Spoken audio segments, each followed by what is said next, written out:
A gente divulga agora uma pesquisa falando sobre a corrida à Prefeitura de São Paulo e também sobre a avaliação da gestão de Bruno Covas. Está conosco o Murilo Hidalgo, do Instituto Paraná. Murilo, como vai? Bom dia. Bom dia, Tilo. Bom dia, professor Vila. Bom dia aos ouvintes da Rádio Jovem Pan. Ô Murilo, alguns números interessantes. Primeiro, a pesquisa espontânea sobre a corrida à Prefeitura de São Paulo. 76,3% respondem que não sabem quem votar no ano que vem. Ninguém, ou pelo menos os entrevistados dizem que não votarão em ninguém, 13,4%. Aí alguns nomes: Fernando Haddad, 3%, Celso Russomano, 1,3%, Bruno Covas, 1%, Geraldo Alckmin, 0,7%, Marta Suplicy, 0,7%, Márcio França, 0,6%, Paulo Scaff, 0,6%, Janaína Pascoal, 0,3%, Joyce Hasselmann, 0,2% e outras situações, 1,9%. É interessante notar como ainda falta muito tempo para a eleição no ano que vem, mas muita gente ainda, a maioria, não sabe ou citar um nome ou não sabe mesmo em quem votar, não é, Murilo? Exatamente. Se a gente analisar, mais de 90%, todos de 90% dos paulistanos ainda não sabem quem votar. A eleição, ela está praticamente a 18 meses do pleito, né? Está um pouco longe, mas é o marco inicial das eleições na cidade de São Paulo, que mostra que a grande maioria do eleitor ainda não tem um candidato espontaneamente que se destaque. Professor Vila. Bom dia, Murilo Hidalgo. Justamente sobre o que você afirmou agora, quer dizer, nós estamos ainda, claro, um pouco distante do processo eleitoral da cidade de São Paulo, mas não há uma liderança, né, nem do atual prefeito que se destaque numa pesquisa espontânea ainda. E por que isso? Você imputa isso a quê?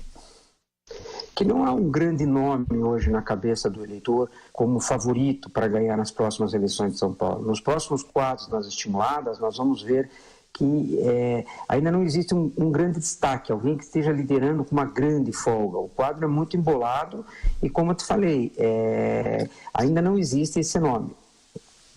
Ô Murilo, falando sobre agora a pesquisa estimulada, quando os nomes dos candidatos, ou possíveis candidatos, claro, são apresentados aos eleitores, são pelo menos 3 cenários, para a gente não ficar muito nos números. No caso, Celso Russomano, 22,4%, Fernando Haddad, 14,6%, Márcio França, 13,1%, temos Paulo Scaff com 10%, depois Bruno Covas, Joyce Hasselmann, Guilherme Boulos, André Matarazzo, Gabriel Chalita e Felipe Sabará. Esse é um cenário. No segundo cenário, Celso Russomano também, primeiro 25,2%, aí na sequência Márcio França com 15%, Paulo Scaff 12%, Bruno Covas 8%, Joyce Hasselmann com 6%, depois Guilherme Boulos, Gabriel Chalita e outros nomes. E por último, na estimulada, no terceiro cenário, Celso Russomano em primeiro 22,1%, depois Fernando Haddad 14,7%, Márcio França, Paulo Scaff, Janaína Pascoal.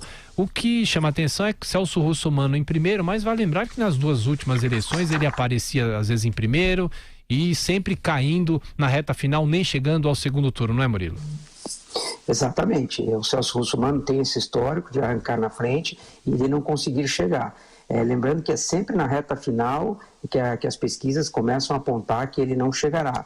O que chama atenção é o desempenho do Fernando Haddad e do Márcio França e do Paulo Scaff, que disputaram as últimas eleições, o que mostra que pode ter um recall da campanha passada em relação ao nome deles.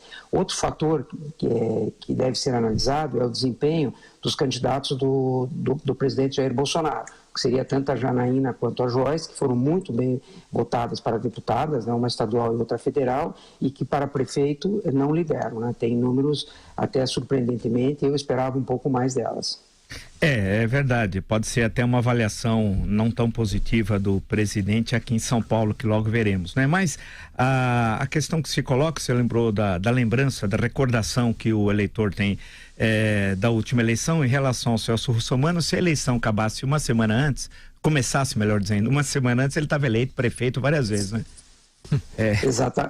Exatamente, professor Vila. Ele sempre, nas últimas eleições, tem mostrado isso, que o pecado final dele são as últimas 72 horas. Vale salientar também, eu acho que vale a pena comentar, o prefeito Bruno Covas. Vale salientar que ele não foi votado pela população de São Paulo. Então pode parecer que os números dele são baixos, mas a população de São Paulo elegeu o João Dória prefeito. O Bruno era o vice, ele assumiu a prefeitura. Então ele não foi votado pela população. Então, eu acho que o Bruno Covas, ele, no decorrer do processo, ele tem tudo a subir também. Ô Murilo, só para a gente fechar falando agora sobre a gestão Bruno Covas, 42,1% dos entrevistados afirmam que a gestão dele é ruim ou péssima, 20,2% ótima ou boa, e depois a aprovação da administração do prefeito, 56,7% desaprovam e 38,3% desaprovam. Já passo para o professor Vila. Para um prefeito é uma avaliação muito ruim, e já pensando na eleição do ano que vem, as chances dele se reeleger, pelo menos no recorte de hoje, são baixas, né, professor?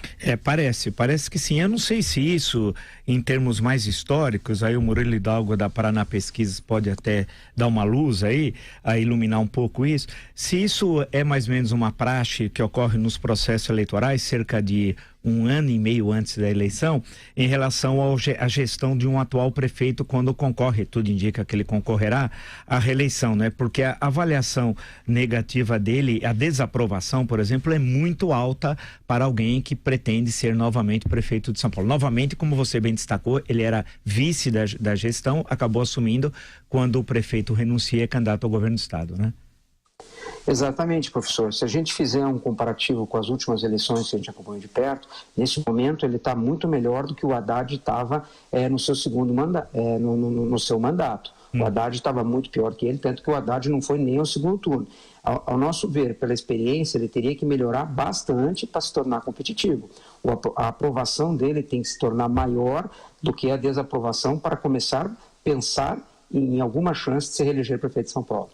Bom, e daqui a pouco no nosso site, jp.com.br, todos os resultados da pesquisa do Instituto Paraná. Murilo Hidalgo, mais uma vez, obrigado por nos atender e boa semana.